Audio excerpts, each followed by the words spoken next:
Hello student, मैं शिवानी सोलन आपका welcome करती हूँ आपके अपने यूट्यूब चैनल एसएससी बुलेट पर। आज हम इस सेशन के अंदर जैसे आप देख रहे होंगे क्लोज टेस्ट करने वाले हैं।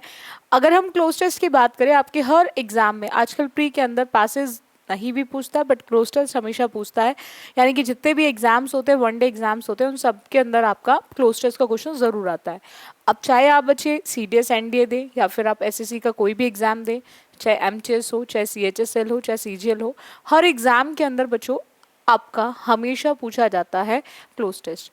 क्लोज टेस्ट बहुत सारे ऐसे स्टूडेंट्स होंगे जो फर्स्ट टाइम क्लास ले रहे होंगे, तो उनको ये डाउट होगा क्लोज टेस्ट होता क्या है। तो मैं आप सभी स्टूडेंट को सबसे पहले ये बता दूं, क्लोज टेस्ट जो होता है एक इनकम्प्लीट पैराग्राफ होता है बच्चों। क्लोज टेस्ट आपका एक इनकम्प्लीट पैराग्राफ होता है और आप बच्चों को ध्यान रखना है, जो पैराग्राफ आपको इनकम्प्लीट दे रखा है, जो पैराग्राफ आपको इनकम्प्लीट दे रखा है, तो डेफिनेटली आपने उसको क्या करना है, कंप्लीट करना है। आप स्टूडेंट्स ने बहुत बार देखा होगा पैराग्राफ ब्लैंक फॉर्म में दिया होता है और हर एक ब्लैंक के लिए नीचे 4 ऑप्शंस गिवन होते हैं आपके पैराग्राफ के बाद। उन्हीं ऑप्शन में से आपने सही यानी कि करेक्ट ऑप्शन को चूज करना होता है। अब देखो यहाँ पे जब आप ऑप्शन को चूज करेंगे तो आपको एक चीज ध्यान रखनी है बच्चों, वो क्या है कि ऑप्शन को चूज करते हुए आप ध्यान देंगे कि आपका सबसे ज्यादा जो वहां पर हेल्प करने वाला है वो पार्ट है आपका ग्रामर। आप चेक भी कर सकते हैं, मैं आपको क्वेश्चंस कराऊंगी आज प्रीवियस, तो आप उसमें एक चीज देखेंगे जो सबसे ज्यादा रोल होता है वो आपके ग्रामर पार्ट का होता है। जो सबसे ज़्यादा रोल होता है वो आपके ग्रामर पार्ट का होता है। तो आपको एक चीज़ ध्यान रखनी है कि वहाँ पर जब हम करेंगे क्वेश्चंस को, क्लोज टेस्ट के क्वेश्चंस को करेंगे, तो वहाँ पर हम लोग सिर्फ और सिर्फ ग्रामर पे ज़्यादा फोकस करेंगे। अब यहाँ पर पॉइंट क्या आता है, सिंपल पॉइंट क्या आता है कि जब आप वो क्वेश्चंस को जब वो आप क्वेश्चंस को करें तो वहाँ पर किस तरह से करना है क्लोज टेस्ट को, अब हम उसको आज करने वाले हैं सेशन के अंदर। आज हम प्रीवियस का ही क्लोज टेस्ट करने वाले हैं, वो भी मेंस का। सीजीएल मेंस का है, ये 8/8/2022 में पूछा गया है। अब देखो, सबसे पहले जब क्लोज टेस्ट को आप बच्चे करते हैं तो वहाँ पर पैराग्राफ के अंदर कुछ ऐसे भी केसेस होते हैं जिनमें पैराग्राफ के अंदर ही आंसर्स छुपे होते हैं कुछ क्लोज टेस्ट के क्वेश्चंस के। ठीक है, देखो किस तरह से होते हैं, ये अभी हम करेंगे क्वेश्चन के अंदर। हमने वहां पे बात करा है the working of the stomach was dash by a strange accident. अब हम बात कर रहे हैं, स्टमक की बात कर रहे हैं, ठीक है।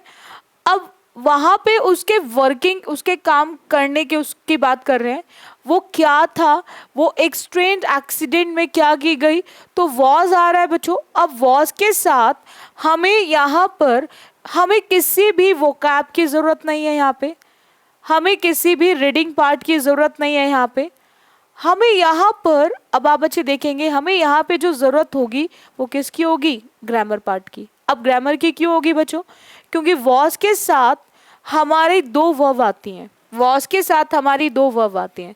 जब भी हम वॉज वर्ब की बात करें बच्चों तो आपको ध्यान रखना है कि वॉज वर्ब के केस में 2 वर्ब का यूज होता है। वॉज और वर्ब के साथ हम यूज करते हैं 2 वर्ब को, एक तो आपकी आईएनजी, एक आपकी आईएनजी फॉर्म और दूसरी आपकी थर्ड फॉर्म। एक आईएनजी फॉर्म और दूसरी आपकी थर्ड फॉर्म। आपको ये ध्यान रखना है हम आईएनजी का यूज वहां करेंगे जब सेंटेंस आपका एक्टिव में होगा, एंड थर्ड फॉर्म का हम यूज वहां करेंगे जब सेंटेंस आपका पासिव वॉइस में होगा। यानी कि अगर आपका एक्टिव है तो आप आईएनजी का यूज करेंगे और अगर पैसिव है तो आप थर्ड फॉर्म का यूज करेंगे। ये आप हमेशा ध्यान रखेंगे। अब देखो यहाँ पर, अब वो खुद तो स्टमक खुद तो डिस्कवर्ड होगी नहीं, करने वाला कोई और होगा, तो हमें ये क्लियर हो गया कि आईएनजी का यूज नहीं हो सकता, एंड वॉज के साथ अगेन टू बी का यूज नहीं होगा, और वॉज के साथ कभी भी फर्स्ट फॉर्म का यूज नहीं किया जाता क्योंकि वो आईएनजी या फिर थर्ड फॉर्म को लेकर आता है। ठीक है, तो यहाँ पर हम लोग आंसर ऑप्शन क्या टिक करेंगे, second, that is discovered. Discover किसी भी चीज को खोजना, एंड डिस्कवर जो होती है बच्चों वो फर्स्ट फॉर्म होती है, और इसकी सेकेंड एंड जो थर्ड फॉर्म होती है वो आपकी डिस्कवर्ड होती है। सेकेंड एंड थर्ड फॉर्म जो होती है वो आपकी डिस्कवर्ड होती है। चलेगा, नेक्स्ट आते हैं। अगेन सेकेंड क्वेश्चन की बात करें, हम बात कर रहे हैं सेंट मार्टिन की, was dash hit by a shotgun. अब हिट की बात हो रही है, तो अगर किसी को हिट किया गया तो हिट मतलब डेफिनेटली नेगेटिव केस को बताता है, तो वहां पे नाइसली पॉजिटिव वर्ड है, यूज नहीं होगा, एक्सट्रीमली भी पॉजिटिव होगा, यूज नहीं होगा, ठीक है। एंड पुअरली का केस नहीं हिट को, तो हिट कैसा होगा, या तो बहुत बुरी तरह से होगा, और बुरी तरह का मतलब हो गया दैट इज बैडली, यानी कि उसको हिट किया गया, बट कैसे किया गया हिट, बहुत बैडली तरीके से किया गया, that is badly is the correct one. Next आते हैं बच्चों, नेक्स्ट पॉइंट की बात करें, उसने बोला है वहां पे कि the bullet had seriously dashed the chest wall and made a hole in। अब बुलेट ने क्या करा है, वहां पर बुलेट ने क्या करा है, उसके जो चेस्ट है उसकी वॉल को, और वहां पर एक होल कर दिया, एक छेद कर दिया है, ठीक है। अब यहाँ पर बुलेट ने हार्ट सीरियसली डैमेज किया है, डेवेस्टेटेड किया है, डिकेट किया है, या डिक्रीज किया। तो डिक्रीज होता है किसी भी चीज को कम करना, डिमिनिश करना, किसी भी चीज को कम करना, डिमिनिश करना, ठीक है, दैट इज डिक्रीज। अब यहाँ पर अगर हम बात करते हैं, जब तहस नहस किया जाता है बिल्डिंग वगैरह का, किसी चीज को बनाना दैट इज कंपोज, और किसी चीज को नष्ट करना that is decompose, that is decayed, ठीक है। So we can easily eliminate both options. And devastated का मतलब भी तहस नहस होता है, और वहां पर उसकी चेस्ट को उस बुलेट ने क्या किया है, डैमेज किया है, डैमेज किया है, क्या किया है, डैमेज किया है। चलेगा, नेक्स्ट आते हैं। नेक्स्ट की बात करें, अब आफ्टर दैट उसने बोला है कि made a hole in dash stomach, उसके स्टमक में उसने क्या कर दिया है, होल कर दिया है। अब किसके स्टमक में होल किया है, अब हमें यहाँ पर क्लियर है कि हम बात किसकी कर रहे हैं, हम बात किसकी कर रहे हैं, मार्टिन की बात कर रहे हैं, और हम वहाँ पर हर का यूज़ नहीं कर सकते। हर आपका ऑब्जेक्टिव केस भी होता है, और हर आपका पसेसिव केस भी होता है, लेकिन ये ऑब्जेक्टिव एंड पसेसिव जो होता है ये शी का होता है, और शी का यूज़ होता है फीमेल्स के लिए, और यहाँ पर हम लोग बात कर रहे हैं मेल। इट्स आपका पसेसिव केस है, इट्स आपका पसेसिव केस है, और ये जो पसेसिव केस है वो आपके इट का है, और इट आपके नॉन लिविंग या फिर लिविंग में चाइल्ड और फिर आपके बेबी के लिए यूज होता है, ठीक है। तो यहाँ पर ये भी ऑप्शन नहीं होगा, we can easily eliminate both options, him या फिर हिज।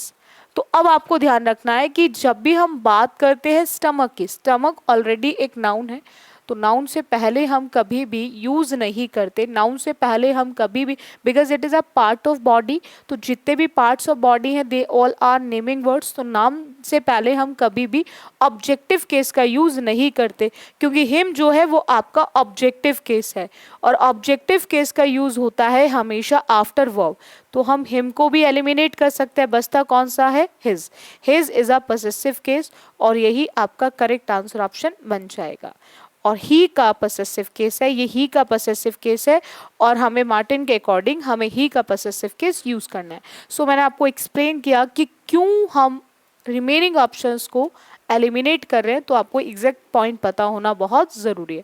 हम कभी कभी बच्चों क्या करते हैं, तुक्के लगाने बैठ जाते हैं, जो कि गेस वर्क हमें नहीं करना चाहिए।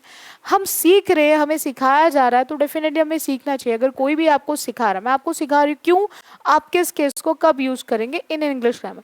अभी हमने 3 क्वेश्चन करे, हमने तीनों देखे, 3 में से 2 क्वेश्चन बिल्कुल ग्रामर बेस्ड थे, ये भी क्वेश्चन ग्रामर बेस्ड था, फर्स्ट क्वेश्चन भी ग्रामर बेस्ड था, ठीक है।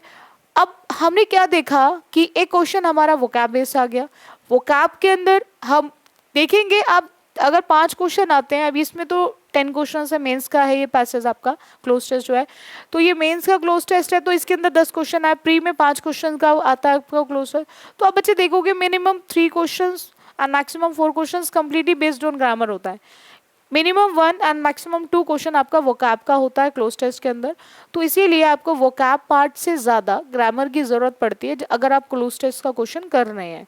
ठीक है, चलेगा, नेक्स्ट आते हैं। नेक्स्ट पॉइंट आता है बच्चों, अब उसने बोला कि he was brought to an American army dash. ठीक है, अब वहाँ पे हम बात करेंगे, अब अगर किसी को बुलेट लगी है, होल हो गया है, अब वो किसको बुलाएगा? मेजर को बुलाएगा, कर्नल को बुलाएगा, रजिस्ट्रार को बुलाएगा, या फिर डॉक्टर को बुलाएगा? तो डेफिनेटली उस केस में अगर किसी को भी बुलेट लगी है तो उसको डेफिनेटली कंसल्ट करना पड़ेगा किससे? डॉक्टर से। तो डेफिनेटली वो किसको बुलाएगा? डॉक्टर को। तो यहाँ पर थोड़ा सा कॉमन सेंस के बेसिस पे आप डॉक्टर का यूज करेंगे। You can easily eliminate remaining other option. अब मैंने आपसे कहा था कि कुछ ऐसे क्वेश्चंस होते हैं क्लोज टेस्ट के अंदर जिसमें उसके आंसर उसी क्लोज टेस्ट के अंदर होते हैं। जैसे इसका आंसर ऑलरेडी आपका दे रखा था, उसी के जस्ट नेक्स्ट लाइन में उसने डॉक्टर बोला, डॉक्टर सेव्ड द पेशेंट। ठीक है, बट ही सेक्स, तो यहाँ पर आप बच्चे देख सकते हो यहाँ पर कि हमें ऑलरेडी सेव करने का काम कौन कर रहा है? डॉक्टर। तो डेफिनेटली बुलाया भी किसको गया, लाया भी किसे गया होगा? डॉक्टर को ही लाया गया होगा। तो यानी कि कुछ आंसर्स ऐसे होते हैं जो आपके ऑलरेडी पैराग्राफ के अंदर, यानी कि जो आपका क्लोज टेस्ट है उसके अंदर आपके मेंशन होते हैं। चलेगा, नेक्स्ट आते हैं। नेक्स्ट की पॉइंट की बात करें, उसने बोला doctor save the patient but he dash not close the hole properly. Doctor ने पेशेंट को बचा लिया लेकिन वो जो छेद था उसको प्रॉपरली नहीं कर पाया। क्या नहीं कर पाया? क्लोज नहीं कर पाया। अब शुड, कुड, हैड या फिर वुड, अगेन ग्रामर का क्वेश्चन आ गया। अब ग्रामर से रिलेटेड है इसमें आंसर, क्योंकि ये रिलेटेड टू मोडाल्स है, ये रिलेटेड टू मोडाल्स है, आपके मॉडल वर्ब से रिलेटेड है। अब आपको यहाँ पर चेक करना है कि हम लोग क्या यूज करेंगे। देखो बच्चों, जब भी आप बात करते हो कैपेसिटी और एबिलिटी की, अगर वो प्रेजेंट की है तो फिर कैन आता है, और अगर एबिलिटी और कैपेसिटी आपकी पास्ट की है तो फिर आपका कुड आता है। वहां पर स्टोरी चल रही है आपके पास्ट में, वॉज पास्ट को बता रहा है। ठीक है, उसको बुलेट भी पास्ट में लगी, सीरियस उसको इंजरी भी पास्ट में हुई। अब डेफिनेटली डॉक्टर उसको बचा पाया लेकिन वो उसको नहीं क्लोज कर पाया उसके होल को। तो ये केस भी तो पास्ट में ही हुआ है ना, तो पास्ट में हुआ है तो उसमें वो एबल नहीं था डॉक्टर। एबिलिटी की बात कर रहे हैं, तो एबिलिटी की जब बात करेंगे तो हम लोग क्या यूज करेंगे? पास्ट में कुड। तो यहाँ पर हमारा आंसर ऑप्शन क्या आ जाएगा? कुड। और we can easily eliminate remaining 3 options. हम इजिली एलिमिनेट कर सकते हैं रिमेनिंग 3 ऑप्शंस को। नेक्स्ट आते हैं। नेक्स्ट पॉइंट की बात करें तो बच्चों देखो नेक्स्ट क्या आता है इसके अंदर। उसने बोला कि यहाँ पर he made some wonderful observations. उसने बहुत सारी ऑब्जर्वेशंस को किया। ठीक है, बहुत सारी चीज़ों को ऑब्जर्व किया, जैसे आप भी करते हो, आगे सब चीज़ों को देखते हो। अब उसने क्या किया यहाँ पर? हाँ, properly up took it as a dash opportunity to see the inside of the stomach। अब उसने वहां पर उसको लिया किस तरह से? As a dash opportunity to see the inside of the stomach, कि वो उसके जो स्टमक का इनसाइड वाला पार्ट है, अंदर वाला पार्ट है, उसको देख सके। तो ऐसा उसने उसके लिए क्या किया होगा? तो ये उसके लिए एज अ ग्रेट अपॉर्चुनिटी था। ये उसके लिए क्या था? ग्रेट। फास्ट बहुत तेज नहीं था, स्ट्रॉन्ग बहुत ज़्यादा मजबूत नहीं थी। अपॉर्चुनिटी मजबूत नहीं होती, अपॉर्चुनिटी ग्रेट होगी। और काउंटलेस वो चीज़ें होती हैं जिनको हम गिन नहीं सकते। तो आंसर ऑप्शन क्या आ जाएगा? ग्रेट। नेक्स्ट आते हैं। नेक्स्ट पॉइंट की बात कर रहा है कि the inside of the stomach dash the hole. अब inside of the stomach dash hole, तो अब उसे इनसाइड अंदर देखना है, उसके स्टमक के अंदर एक होल के थ्रू। और जब हम किसी की हेल्प से चेक करने की बात करते हैं तो वहां पर हम लोग क्या यूज करते हैं? थ्रो का यूज करते हैं। ठीक है, उसके थ्रू उसने उसके क्या अंदर करा? होल को चेक। होल के थ्रू उसने उसके इनसाइड वाला जितना भी पार्ट था उसको चेक किया, देख सक रहा था। ये उसकी एक क्या कह सकते हैं, इसके लिए ग्रेट अपॉर्चुनिटी बन गया था। तो यहाँ पर हम लोग यूज करते हैं थ्रू का। अलॉन्ग विद के केस में आता है किसी चीज के साथ, और अक्रॉस समझते हो जब आप चीजों को क्रॉस कर रहे हो, एंड बिटवीन दो के लिए आता है। तो यहाँ पर हम जब बात कर रहे हैं अंदर किसी भी चीज़ को चेक करने के किसी की हेल्प से, तो वहाँ पर हम लोग लगाएंगे थर्ड ऑप्शन। नेक्स्ट आते हैं। नेक्स्ट की बात करें, उसने बोला he made some wonderful observation, उसने बहुत सारी ऑब्जर्वेशंस को देखा, dash that the stomach was churning food.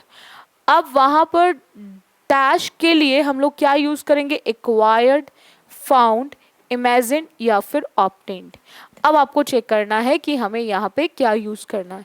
तो अब जब वो चीज़ों को चेक कर रहा होगा, उसने ऑब्जर्वेशंस देखी, तो डेफिनेटली उसे कुछ ना कुछ मिला होगा, कुछ ना कुछ उसने पाया होगा। और जब कोई चीज़ मिली है तो दैट इज़ फाउंड। उसको मिली वहाँ पे स्टमक के अंदर, क्या मिला, वो चार्निंग फूड मिला, तो वहाँ पर हम बात कर रहे हैं फाउंड की। फाइंड की सेकेंड फॉर्म होती है फाउंड, क्योंकि जो चीज़ एक बार हुई वो पास्ट में जाएगी और पास्ट में हम फाइंड की second form, find first form होती है, इसकी सेकेंड एंड थर्ड फॉर्म होती है फाउंड, किसी भी चीज़ का पाना। ठीक है, तो वी कैन ईजिली इमेजिन होता है जो कल्पनाएं की जाती हैं, एक्वायर्ड जैसे आपने देखा होगा किसी भी चीज़ को पहचानना। ठीक है, सो यहाँ पे ऑब्टेन किसी चीज़ को गेन करना चलेगा। नेक्स्ट आते हैं।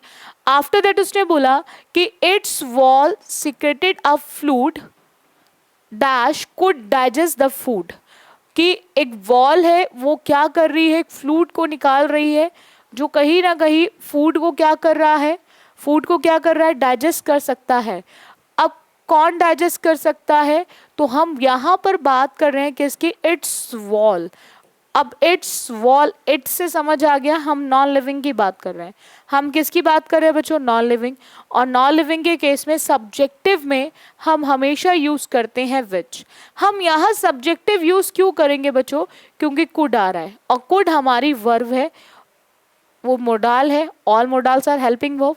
तो आपको ध्यान रखना है वर्ब से पहले ग्रामर में हमेशा सब्जेक्ट का यूज होता है, यानी कि सब्जेक्टिव केस ऑफ प्रोनाउन का यूज होता है। तो अगेन आपने ग्रामर बेस्ड क्वेश्चन देखा, तो अगेन हमने क्या यूज करना है, सब्जेक्टिव केस ऑफ प्रोनाउन। अब व्हाट का यूज होता है कि जहां पर भी आप स्टेटमेंट की बात करें या फिर आप इंसिडेंट की बात करें, तो आप यूज करते हैं what for statement and incident. And who का यूज होता है फॉर पर्सन, हु का यूज पर्सन के लिए होता है सब्जेक्टिव फॉर्म में। और अगर मैं बात करूं यहाँ पर whom की, तो whom का यूज होता है ऑब्जेक्टिव फॉर्म में। एंड अगेन पर्सन, पर्सन के ऑब्जेक्टिव फॉर्म में हम लोग यूज करते हैं whom। और अगर हम बात करते हैं बच्चों विच की, तो विच का यूज सब्जेक्टिव फॉर्म में होता है बट थिंग्स के लिए, किसी भी चीज़ के, किसी भी एनिमल की जब बात की जाती है तो वहाँ पे सब्जेक्टिव के केस में विच का यूज़ होता है, तो इसलिए हम यहाँ पे विच का यूज़ करेंगे। सो आई होप आपको हर एक पॉइंट क्लियर हो गया होगा कि हम किस ऑप्शन को क्यों टिक कर रहे हैं और क्या रीज़न है उसके पीछे टिक करने का। चलेगा, अब आते हैं हम नेक्स्ट पॉइंट पर। एक और क्लोज टेस्ट देखेंगे, अगेन सीजीएल मेंस का ही 8/8/2022 का। ह्यूमन एक्टिविटीज की बात की जा रही है। Human activities are changing earth's natural green house. जो मानव जाति है, जो उनकी एक्टिविटीज हैं, जो हम लोग कर रहे हैं चीज़ों को, वो कहीं ना कहीं हमारे अर्थ के नेचुरल ग्रीन हाउस को बदल रही है। नेचुरल ग्रीन हाउस को, जो प्राकृतिक तौर से हमारा जो ग्रीन हाउस है, उसे कहीं ना कहीं बदल रही है। क्यों बदल रही है, natural green house dash burning fossil fuels like coal and oil puts. तो अगर वो बदल रही है तो वो बदलते हुए कहीं ना कहीं उस बर्निंग फॉसिल फ्यूल्स को, जो कॉल है आपका, कोयला है, ऑयल पुट्स है, तो इनको क्या कर रही है, वो कहीं ना कहीं प्रभाव डाल रही है, यानी कि प्रभाव पड़ रहा है उस पर, उस चीज़ का। और अगर हम बात करें अफेक्ट की, तो अफेक्ट होती है आपकी वर्ब, जिसका मतलब होता है प्रभावित करना। और आस्पेक्ट किसी भी चीज़ को करने के लिए, और इम्पैक्ट कि आपने कोई काम किया तो उसका क्या इम्पैक्ट आप पर पड़ा। तो जब हम बात करते हैं प्रभाव की, तो वहाँ पर हम लोग क्या यूज़ करेंगे, इफेक्ट। सो इसीलिए हमारा आंसर ऑप्शन इफेक्ट होगा। आफ्टर दैट उसने बोला कि fossil fuels like coal and oil puts dash carbon dioxide into our atmosphere. वो कहीं ना कहीं कॉल, ऑयल, इन सबको, कार्बन डाइऑक्साइड, इन सबको कहीं ना कहीं एटमॉस्फेयर में वो क्या कर रही है, तो ये सब क्या हो रहे हैं, मच होंगे, मोर होंगे या फिर आपका मैनी होगा या फिर मोस्ट होगा। तो जब हम बात करेंगे बहुत ज़्यादा की तो वहाँ पर हम लोग क्या यूज़ करेंगे, मोर। तो यहाँ पर हम लोग क्या यूज़ करेंगे बच्चों, मोर। मोर कार्बन डाइऑक्साइड, क्योंकि मच का यूज़ जब हम क्वांटिटी की बात करते हैं मैनी नंबर्स के लिए and most of the case use होता है, तो बिफोर कार्बन डाइऑक्साइड हम लोग क्या यूज करेंगे, मोर। नेक्स्ट आते हैं। आफ्टर दैट उसने बोला कि NASA has dash increase in the amount of carbon dioxide and some other green house gases in. NASA has की जैसी बात करेंगे हम तो आपको ध्यान रखना है, अगेन ग्रामर बेस्ड क्वेश्चन आ गया। क्यों आ गया कि जब भी आपको बच्चों हैज मिले और हैव मिले या फिर हैड मिले तो आप बच्चे ध्यान रखेंगे जहां पर भी हैज हैव और हैड आता है तो वो अपने साथ लेकर आता है वर्ब की थर्ड फॉर्म। जहां पर भी हैज हैव और हैड आएगा तो वो अपने साथ लेकर आएगा वर्ब की थर्ड फॉर्म। तो यहां पर हम to observe ING first form use नहीं करेंगे, हम यूज करेंगे ऑब्जर्व्ड का। ठीक है, ऑब्जर्व की सेकेंड एंड थर्ड फॉर्म होती है ऑब्जर्व्ड। चलेगा, नेक्स्ट आते हैं। नेक्स्ट पॉइंट की बात करें, उसने बोला है कि some other green house gases in, some other green house gases in dash atmosphere. अब किसका एटमोस्फियर, अब देखो यहाँ पे पॉइंट क्या आता है, तो हम अपनी बात कर रहे हैं, हम सबकी बात कर रहे हैं, तो यहाँ पर पॉइंट क्या आता है, जब हम सबकी बात की जा रही है तो उस केस में आपको ध्यान रखना है कि हमारे एटमॉस्फेयर को क्या कर रहा है, वो इफेक्ट कर रहा है, हमारे एटमॉस्फेयर पे इफेक्ट पड़ रहा है, उस चीज़ का प्रभाव पड़ रहा है। तो हम सबके लिए हम लोग क्या यूज़ करेंगे, अवर। क्या यूज़ करेंगे, अवर। तो एटमॉस्फेयर किसका है, हमारा एटमॉस्फेयर है, क्योंकि देयर का यूज़ होता है दे के लिए अकॉर्डिंग। ठीक है, there is a possessive case, possessive adjective, और अवर्स का मतलब है आपका पॉसेसिव प्रोनाउन। तो हम यहाँ पर पॉसेसिव प्रोनाउन का यूज नहीं करेंगे, हम यूज करेंगे पॉसेसिव एडजेक्टिव, और इट्स का यूज होता है नॉन लिविंग के लिए। तो यहाँ पे we can easily eliminate remaining options, तो जो आंसर ऑप्शन बनेगा वो हमारा सेकेंड बनेगा, क्योंकि एटमॉस्फेयर हमारा है। आफ्टर दैट अगर हम बात करें, उसने बोला है कि much of these green house gases can dash earth's atmosphere to trap more and more heat.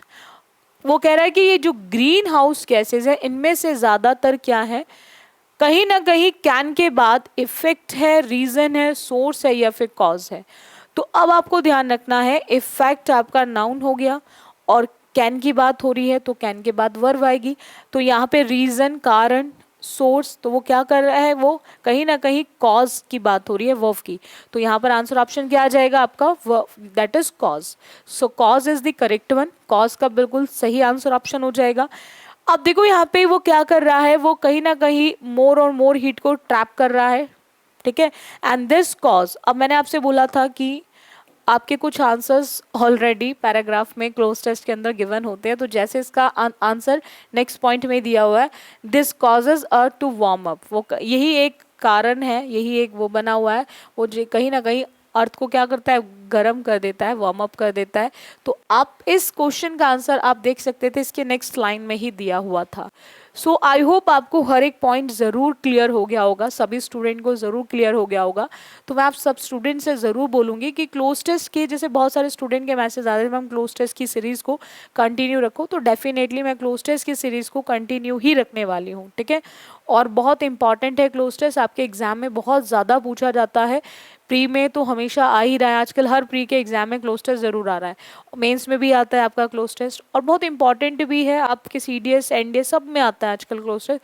तो आप बच्चे बैक टू बैक एग्जाम से लग के तैयारी करो, बाकी आप सीरीज़ की बिल्कुल भी वरिड ना हो, क्योंकि मैं आपके लिए हर एक चीज़, क्योंकि एक तो कॉम्प्रीहेंशन की बहुत सारे मेरे पास मैसेजेस आ चुके हैं, तो मैं डेफिनेटली कॉम्प्रीहेंशन की क्लासेस बहुत जल्दी लेकर आने वाली हूँ। ठीक है, एसएससी बुलेट पर, और वो पूरी सीरीज़ एक साथ चलेगी कॉम्प्रीहेंशन की, तो मैं डेफिनेटली जल्दी लेकर आऊँगी उसको। और बाकी आप बच्चे लग के तैयारी करो, और जिन स्टूडेंट्स ने अभी तक चैनल को सब्सक्राइब ना किया हो तो वो सभी स्टूडेंट सब्सक्राइब कर लें, और ताकि हर क्लास का नोटिफिकेशन आप बच्चों को मिल सके, कोई क्लास आप बच्चों से मिस ना हो। और रेगुलर क्लासेस लेते रहो आप। लाइव क्लासेस चलते हैं मंडे टू फ्राइडे आपकी 4:15 to 5, तो रेगुलर क्लास लो आप बच्चे। और बहुत जल्द मैं कोर्स भी लेकर आ रही हूँ आपका, क्योंकि बहुत सारे स्टूडेंट के मेरे पास कॉल और मैसेजेस आ चुके हैं कि बैच के लिए, तो बहुत जल्दी आपका ऑनलाइन बैच स्टार्ट होने वाला है। एसएससी बुलेट के ऐप पे ही स्टार्ट होगा, ठीक है। तो जितने भी स्टूडेंट चाहते हैं कि वो बैच लेना चाहते हैं तो डेफिनेटली कांटेक्ट कर सकते हैं। आपको गिवन नंबर पर आप कांटेक्ट कर सकते हैं बैच के लिए। दोनों तरह के बैच आएंगे, प्रैक्टिस एंड ग्रामर, दोनों टाइप का बैच आएगा आपका एसएससी बुलेट ऐप पे ही। और बाकी सेशन अच्छा लगता है तो आप स्टूडेंट ज़रूर लाइक एंड शेयर करें। So thank you student for the session. बाकी करते हैं हम नेक्स्ट क्लास में।